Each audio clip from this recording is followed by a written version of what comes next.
नमस्कार दोस्तों, स्वागत है एक बार फिर से आपका मेरे YouTube चैनल विदाउट म्यूजिक मंत्रा में। आज के इस वीडियो में हम बात करेंगे हनुमान भक्तों के साथ, और हनुमान जी का एक एक्सपीरियंस मेरे साथ शेयर किया है विष्णु प्रताप जी ने। और ये एक्सपीरियंस उन्होंने लखनऊ से भेजा है। अभी हाल ही में वो हमारे चैनल से जुड़े हैं, तो उन्होंने फ़ोन पर भी मुझसे बात की और अपना एक्सपीरियंस जो है मुझे लिख कर भेजा है। तो उस एक्सपीरियंस को, उस अनुभव को, हनुमान जी का प्रत्यक्ष अनुभव जो इन्होंने एहसास किया है अपने जीवन में, वो हमारे साथ शेयर किया है। तो उस एक्सपीरियंस की बात करेंगे, लेकिन उससे पहले एक छोटी सी रिक्वेस्ट कि यदि फर्स्ट टाइम आप हमारे इस चैनल पर आए हैं तो चैनल को सब्सक्राइब करना और वीडियो को फैमिली और फ्रेंड्स के साथ शेयर करना, और स्पेशली हनुमान भक्तों के साथ शेयर करना, राम भक्तों के साथ शेयर करना ना भूलें। देखिए, कलयुग का समय है और इस समय बहुत सी ऐसी पराशक्तियाँ का प्रभाव आप जीवन में देखते होंगे, प्रत्यक्ष तथा अप्रत्यक्ष रूप से हमें देखने को मिलता है। लेकिन जो हमारे ईष्ट या कलयुग के अधिष्ठाता देव माने जाते हैं, वो हमारे ही निकट रहते हैं। बस उन्हें सच्ची श्रद्धा से पुकारने की आवश्यकता होती है। तो आज के इस अनुभव में जो हमें विष्णु प्रताप जी ने भेजा है उसकी बात करेंगे। लेकिन वीडियो में ये भी एक ध्यान रखें कि देखिए, आज के इस समय में जिसके ऊपर कोई ऐसी विपदा ना आई हो या कोई ऐसी समस्या से वो ग्रसित ना हो, तो कहीं ना कहीं इसको अंधविश्वास या व्यर्थ की बातें ही मानी जाती हैं, क्योंकि वही है कि जिस तन लागे वो तन जाने वाली बात। तो बात करते हैं विष्णु प्रताप जी के अनुभव के बारे में। ये लिखते हैं कि बात उन दिनों की है जब ये 12वीं कक्षा में थे, यानी कि 1998 की ये बात कर रहे हैं। ये वो दौर था जब भूत प्रेतों और तंत्र मंत्र पर खूब ज्ञान दिए जाते थे। ये कहा जाता था कि भूत प्रेत नहीं होते, ये सब अंधविश्वास है, आदि आदि। लेकिन वो कहते हैं ना कि वो क्या जाने पीर पराई, जे के पाँव ना फटे बिबाई।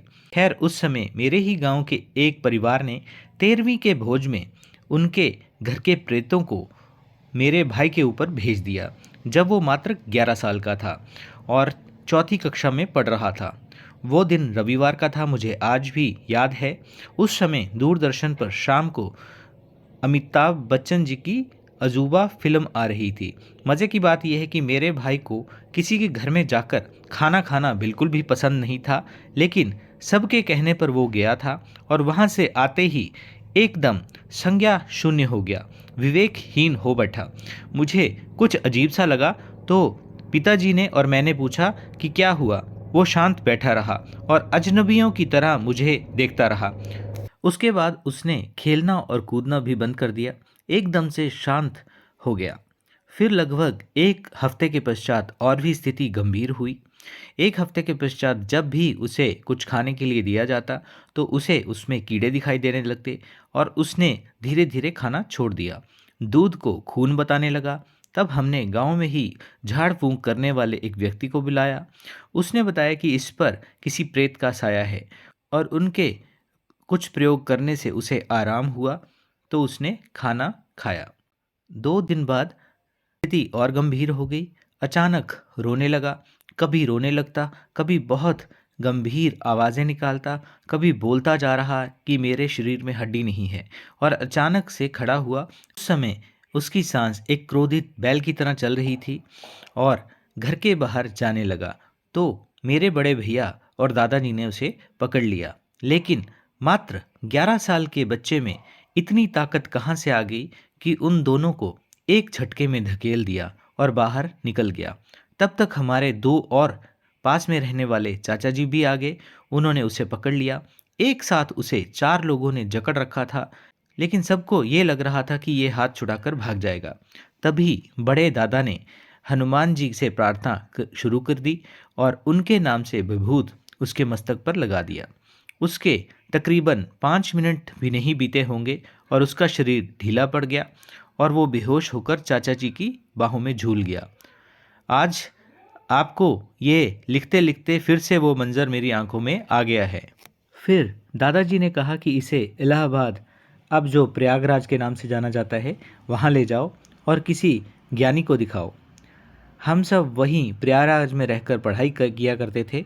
उसे ले आए तो सबसे पहले उस दौरान मशहूर न्यूरोलॉजिस्ट डॉक्टर A.K. टंडन को मेडिकल कॉलेज में दिखाया।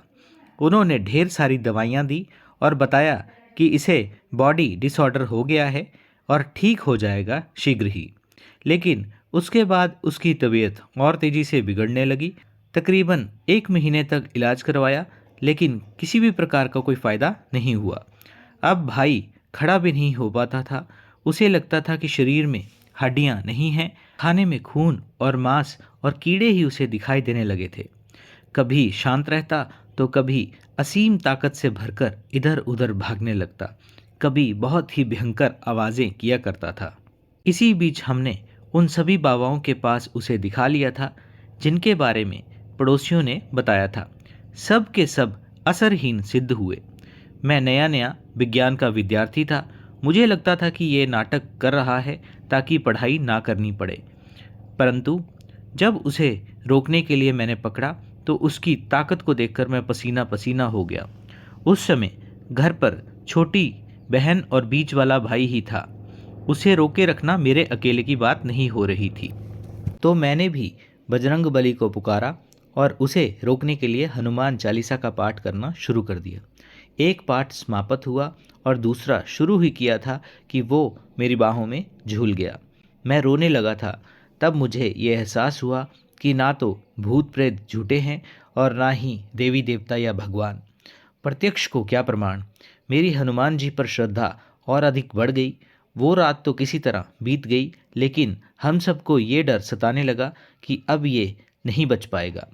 इस बात की कल्पना ने हमारी नींद, भूख प्यास सब उड़ा कर रख दिया।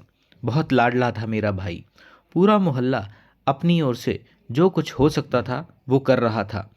एक समय पिताजी को उनके मित्र ने बताया कि आपके ही एक मित्र हैं जो, यानी कि म्यूचुअल फ्रेंड थे इनके, जो माँ दुर्गा के उपासक हैं और सिद्ध हैं, उनसे बात करिए। लेकिन पिताजी लगभग 20 साल से उनके संपर्क में नहीं थे। फ़ोन में लैंडलाइन ही उपलब्ध था, वो भी बहुत ज़्यादा नहीं। उनके नंबर पर फ़ोन किया तो पता चला कि वो ऑफिस के काम से बाहर गए हैं, तकरीबन 20 दिन के बाद वापस आएंगे।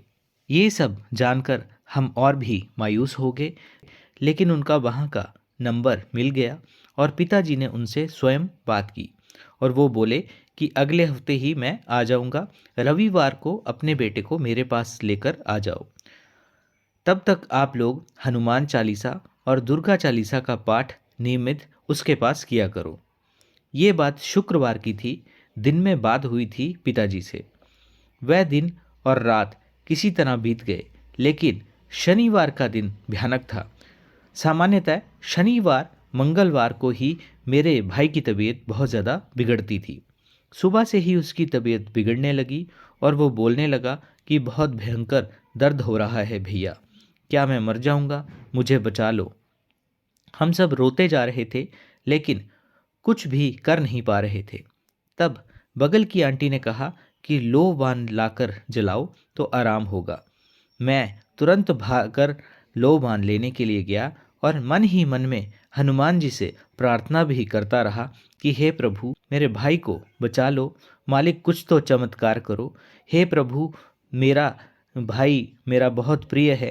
तभी किसी ने मेरा नाम पुकारा। मैंने पीछे मुड़ के देखा तो साधु के वेश में एक परिचित के मामा जी खड़े थे, जो 4 साल से घर परिवार छोड़कर साधु बन चुके थे और उनका कोई अता पता नहीं था। उन्हें सामने देखकर मैं अबाक रह गया और उन्हें भाई की बात बताते हुए घर लेकर आ गया। उन्हें अचानक घर में आया देखकर सभी घर के लोग अवाक थे और तुरंत मंत्रोच्चार करते हुए जितना वो कर सकते थे किया और भाई गहरी नींद में सो गया। उसे बहुत ही आराम मिल गया था। आज फिर से हनुमान जी की कृपा और उनका चमत्कार नतमस्तक कर गया।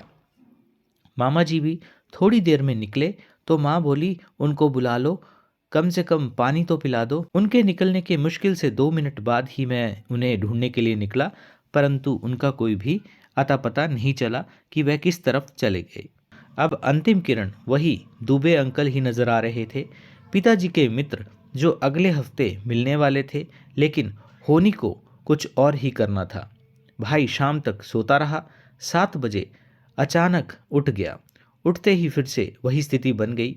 भयानक आंखें, मुंह में कभी गुर्राहट वाली आवाज़ तो कभी दीनहीन सी आवाज़, हम सभी से ये कहना कि अब मैं बहुत दिन नहीं जी पाऊंगा, मैं मर जाऊंगा ना, मुझे बचा लो।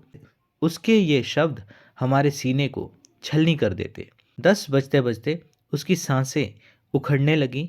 हम सब भी जोर जोर से रोने लगे। तो पिताजी ने हनुमान जी पर सब छोड़ दिया। हनुमान अष्टक, हनुमान बाहुक का पाठ करो, अब वही इसकी रक्षा करेंगे। हम सब भी रटन करते हुए प्रार्थना करने लगे। मैं और पिताजी हनुमान अष्टक का पाठ करने लगे और मैं हनुमान जी से किसी सहायता को भेजने की बात करते हुए पाठ करता जा रहा था और साथ में रोता भी जा रहा था। तभी हमारे पड़ोसी समर के यहाँ फ़ोन आया और वो हमें बताने लगे कि दुबे अंकल जी को किसी काम से आना पड़ा और वो बताना भूल गए थे। उन्हें किसी ने बोला था कि वो लोग बहुत परेशान हैं, तो तुम बता दो। उनके पास समर का फ़ोन नंबर नहीं था और बाद में गुरुजी ने ये बात बताई। हनुमान जी का आदेश हुआ था कि फ़ोन करो। एक बार फिर हनुमान जी हमारे लिए संकट मोचन बन चुके थे। उधर भाई फिर से बेहोश होकर सो गया था। 12 बज गए थे रात के, लेकिन उस फ़ोन से जैसे हम लोगों को संजीवनी मिल गई थी। हम लोगों की थकान और नींद दोनों गायब हो गई थी। सबने सारी रात जागते हुए बिताई और हनुमान जी से निरंतर प्रार्थना करते रहे। सुबह भी सब ठीक था। हमें भाई को 1 बजे लेकर जाना था। 12:30 यानी कि 12:30 के करीब हम उसे रिक्शा पर बैठाने के लिए लेकर गए तो 200 मीटर दूर खड़ा रिक्शा हमें कोसों दूर लग रहा था। 11 साल के बच्चे का वज़न मैं संभाल नहीं पा रहा था। उसे सीधा खड़ा होने को बोलूं तो वो कहे कि शरीर में हड्डी नहीं है और टेढ़ा होता जाए। उसे उठाना पड़ा तो उसका वज़न तकरीबन 60 किलो से कम नहीं था। ऐसा लगता था मैं भी खूब मजबूत कद काठी का था, लेकिन मेरे लिए उसे उठाना संभव नहीं था।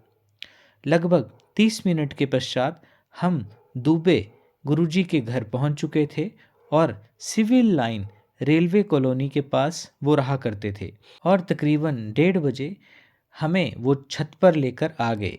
मार्च का महीना था और उन्होंने उसे अपने पास बिठाया और बोला कि ठीक हो।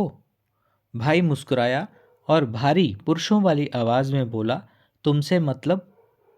गुरुजी ने फिर से सवाल किया, इसे क्यों परेशान कर रहे हो, क्या चाहते हो? भाई ने उत्तर दिया, इसे मैं अपने साथ ले जाऊंगा, कोई और कुछ नहीं कर सकता मेरा। गुरुजी ने फिर से कहा, मेरी बात मान लो और इसे छोड़कर चले जाओ, नहीं तो जला दूंगा, फिर मत कहना। भाई बहुत ही डरावनी सी हंसी हंसते हुए कहने लगा, बहुत से लोगों ने अपनी कोशिश की है, तुम भी कर लो। मैं प्रेत हूँ, तुम भी मेरा कुछ नहीं कर पाओगे। इसे मेरे साथ जाना होगा, इसे मरना होगा।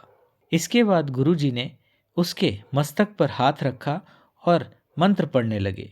तकरीबन 2 मिनट के बाद ही जब हाथ हटाया तो वो चीखने लगा, चिल्लाने लगा, मुझे छोड़ दो, मुझे जाने दो, मैं चला जाऊंगा, मुझे मत जलाओ, मुझे दर्द हो रहा है। दुबे गुरुजी ने कहा, जा रहे हो ना? भाई ने उत्तर दिया, हाँ। उसके बाद वो पिताजी से बात करने लगे और भाई एकदम ठीक ठाक दिखने लगा। तब उन्होंने पूछा, आशीष कैसे हो? उसने कहा, मैं ठीक हूँ।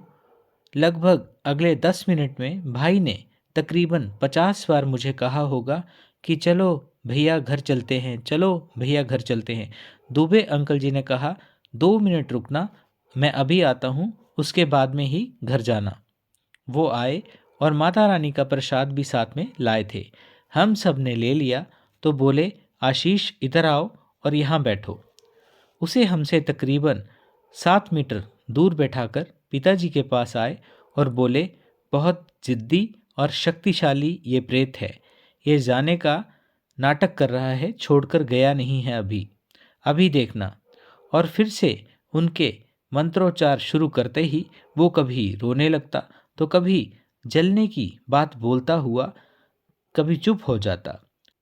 अंत में उसने सारी बात बताई कि उसे भेजा गया था इसको परेशान करके इसकी जान लेने के लिए। उसने कुछ निशानियां भी बताईं जिनसे पता लगाकर ये बताया गया कि गांव में ऐसा कौन है जिसने उसे भेजा था। उसका उसने हुलिया भी बताया। उस प्रेत को जलाकर वापस भेज दिया गया। एक वो दिन था और एक आज का दिन है जब भाई को कोई भी दिक्कत नहीं हुई। वो बचपन में इतना डरा करता था। गांव में खटिया पर कभी भी अकेले नहीं सोता था। जिधर लोग बैठे रहते थे उस तरफ करवट लेकर लेटा रहता था। इसके बाद जैसे उसका भय ही खत्म हो गया। उन्होंने हनुमान जी की पूजा करने को बोला था। भाई और मैंने निरंतर भगवान हनुमान जी की उपासना पूजा की है। शुरू से लेकर अंत तक हनुमान जी और ईश्वर का चमत्कार साक्षात मैंने होता हुआ अपने घर में देखा है। ये कोई कहानी नहीं अपितु अक्षरश सत्य घटना है जो मेरे भाई के साथ घटित हुई थी। उस दिन से मुझे भूत प्रेत ईश्वर पर अडिग विश्वास हो गया है। तो दोस्तों ये था आज का हनुमान जी के चमत्कार से संबंधित एक एक्सपीरियंस। आप जानते हैं कि जब भी हम संकट में होते हैं या ऐसी परिस्थितियां बनती हैं कि हमें कुछ भी समझ ना आए, तो कहीं ना कहीं हमें जो हमारे इष्ट हैं और स्पेशली नकारात्मक शक्तियों को भगाने के लिए, चाहे भगवान भैरव हो, हनुमान जी हो या काली माँ हो, उनका हमें सहारा लेना पड़ता है। और हमारी एक पुकार पर हमारे जो इष्ट हैं या हमारे जो प्रभु हैं, भगवान हैं, वो हमें सकारात्मक ऊर्जा से प्रवाहित करने और नकारात्मक शक्तियों को दूर करने के लिए हमारी आवाज़ सुनकर आते ही आते हैं। तो आई होप कि आज का ये एक्सपीरियंस हनुमान जी से संबंधित आपको अच्छा लगा होगा। कमेंट बॉक्स में आप जय श्री राम, जय श्री हनुमान ज़रूर लिखें और वीडियो को फैमिली और फ्रेंड्स के साथ और स्पेशली हनुमान भक्तों के साथ इस वीडियो को ज़रूर शेयर करें। अपनी पूजा उपासना तपस्या करते रहें, निरंतर पशु पक्षियों के लिए भी दयावान बने रहें और सकारात्मक कर्म करते रहें ताकि निरंतर उस प्रभु, उस परमपिता परमेश्वर की कृपा आप पर बनी रहे। तो आज की वीडियो में बस इतना ही। वीडियो देखने के लिए एक बार फिर से आपका बहुत बहुत आभार, बहुत बहुत धन्यवाद।